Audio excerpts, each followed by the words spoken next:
Hi, welcome back to IMPAKT TV. And next up, we're going to have a look at an interview with Elisabeth Timmermans.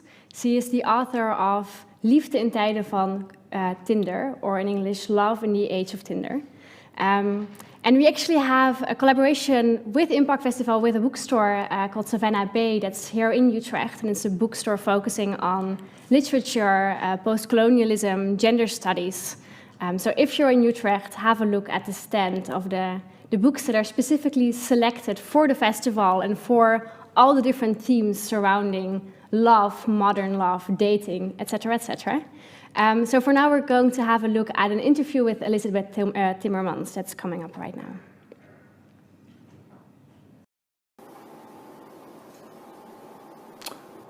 Welcome, viewers of IMPAKT TV, at this interview with Dr. Elisabeth Timmermans. Elisabeth was a lecturer at Erasmus University, Rotterdam, but she is the author of the book Love in Times of Tinder. Welcome, nice to have you, Elisabeth. Yeah, thank you for inviting me. How long ago did you write this book on Tinder? It was published in 2019, and I actually finished my PhD research in 2017, so I think I was one of the first researchers ever who studied Tinder. And one of the topics there that you did a lot of research on is ghosting. Maybe you can introduce the audience to what ghosting is and what you researched about it. Yeah, the best way to explain ghosting is always when I give a lecture related to this, I ask people like, okay, so did you ever break up? And then usually most of the people say yes. And then I ask them like, okay, so did you tell your partner that you actually broke up with them?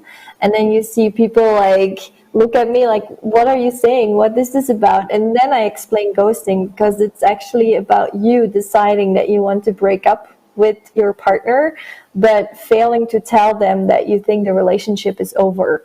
And especially in a digital age where we use social media and WhatsApp and we are constantly connected with each other through our phones, it's also very easy to disconnect with each other. And sometimes when you're dating someone or when you're actually in a relationship, it's easier to just block the other person or delete the conversation than to actually tell them that you're no longer interested. And that's the concept of ghosting.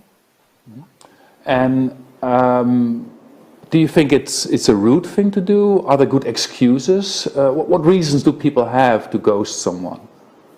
That's a good question, because when I was first studying ghosting, I really had like the same reaction as that you have right now, like, oh, that's actually a rude thing to do. Like, why would people actually do it? But then I started to study it and I asked people like, did you ever ghost and why did you ghost? And then we noticed that especially on dating apps, 95% of users has ever ghosted or been ghosted by someone else. And then we also noticed that if you were ghosted, you also were more likely to ghost someone else. So it's not like this story where you have like a victim who experienced the ghosting and a perpetrator who actually did the ghosting, but it goes both ways. You can be both someone who has experienced ghosting and also someone who has ghosted others. And it's usually like when you have been ghosting others and then you experience it yourself, you suddenly realize like, oh, this is quite painful. Why did I do this to all these people before? And then if we think about the reasons why people ghost, we actually found a lot of them. And one of the most common was the other person. So they were blaming the other person. The other person was not attractive enough. The other person was not really taking dating rules seriously. Or the other person was just being rude, saying terrific things, and like it was not going well, and they weren't behaving like you're supposed to behave during a date. And one of the favorite stories, like a funny story I usually like to share is someone who told me I went on a date with a person and we were going to a concert from a band we both liked, and when I showed up there, I noticed that he brought a friend. So that was a first red flag. Like, you don't go to a date and bring a friend without telling the person that you're going on a date with. And then the next red flag was he was wearing a jogging, so he didn't really dress up. And then the next red flag was they were going inside to the concert, and then the friend asked, like, hey, do you want drinks? To her date and not to her. So that was another red flag. And then finally, when the concert was over, her date asked her, like, hey, do you want to go for a drink? And then the other guy said, I'm not really interested in doing that. So they left. And there she was standing at the concert, like, what did just happen? And she went home and she immediately blocked the other person. And like, that was her way of telling me I ghosted that person. But when you hear the story, you're kind of like, oh, I totally understand why you did it. So in that example, it didn't sound very rude. And that's like many examples that I had that way. Yeah. How much of your personal experience is in your research? I mean, are you on Tinder as doing some kind of field research, or what is your personal connection to the field that you're studying? I have experience with Tinder, but that was a long time ago. I think it was in 2015 that I last used it as a user myself. The ghosting research was actually a result of me traveling Belgium and the Netherlands to ask people about their experiences with dating apps, both positive and negative. And then there was one thing that came back in every interview that I did, and that was the ghosting. And that's when I realized, like, okay, ghosting seems to be a thing on dating apps and it needs more research attention. So it actually had nothing to do with a personal experience, but just like having dating app users tell me all over and over again, ghosting is an issue there, and it drives me crazy, and I hate that it's happening, but it happens all the time. With all your research in online dating, have you seen other trends, maybe in the way people communicate or how they use emoji? In the festival, one of the programs that we're doing is called The Language of Love on the Internet. What can you tell us about the codes, the visual language, the sign language being used on dating apps? That's a very good question and kind of hard to answer, I think.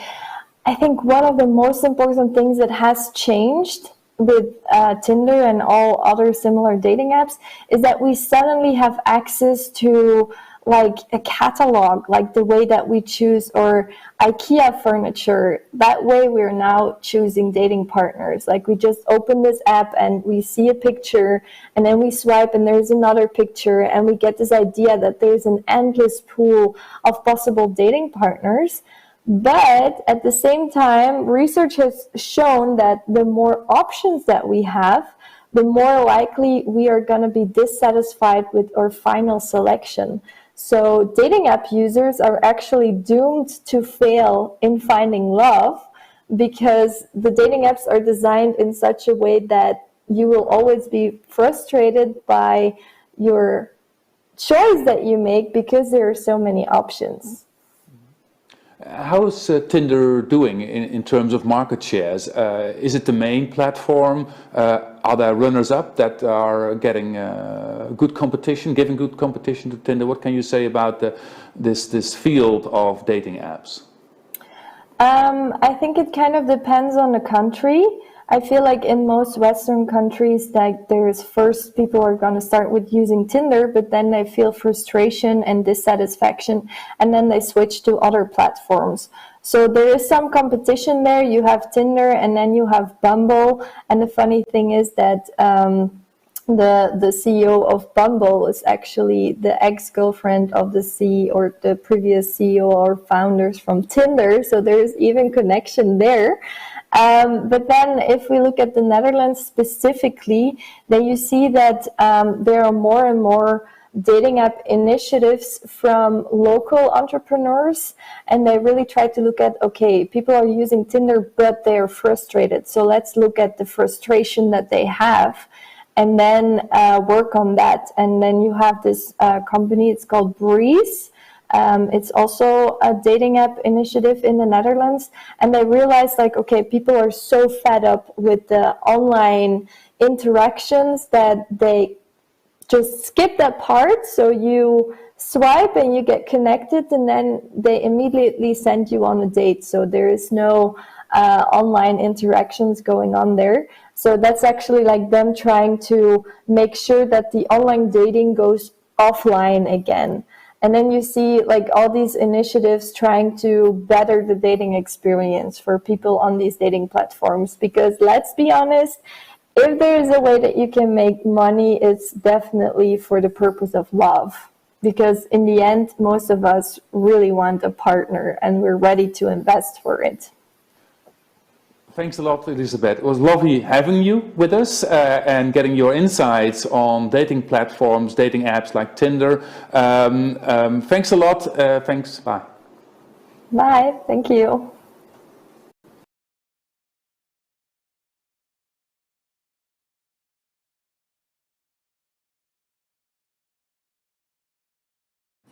Nu? Sometimes love is beautiful and long-lasting, but there are also moments when it just really doesn't work out and you simply have no other choice but to break up with someone. So next up, we're going to have a look at the advice of Elisabeth Timmermans on how to break up.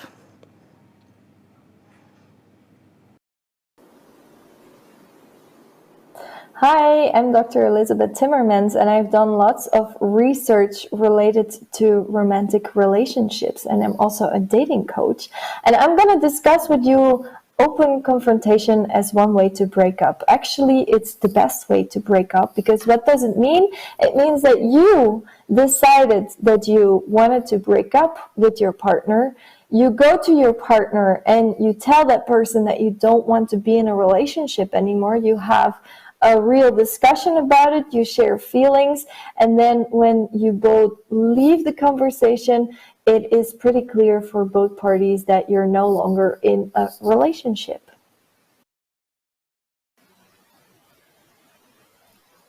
Hi, I'm Elisabeth Timmermans. I'm a dating coach, and I'm going to tell you some ways to break up with your partner. So one way is positive tone. What does this mean? You decide that you break up with your partner. You decide to have a meeting with your partner to tell them why you want to break up, and then it ends up being a typical movie scene, one that we all know. It's a typical "it's not you, it's me" scene. So you try to break up, but you're showering your partner with compliments, and you tell them, it's basically me, I'm the reason why we can't be together anymore. And then it becomes this positive conversation in which you both leave the discussion, and then you are like, yes, I finally broke up, and your partner goes home like, oh, I got all these compliments, and something is wrong, but I'm not doing it, so I think we're still in the relationship. And that's where it's not happening the way you want it to be happening.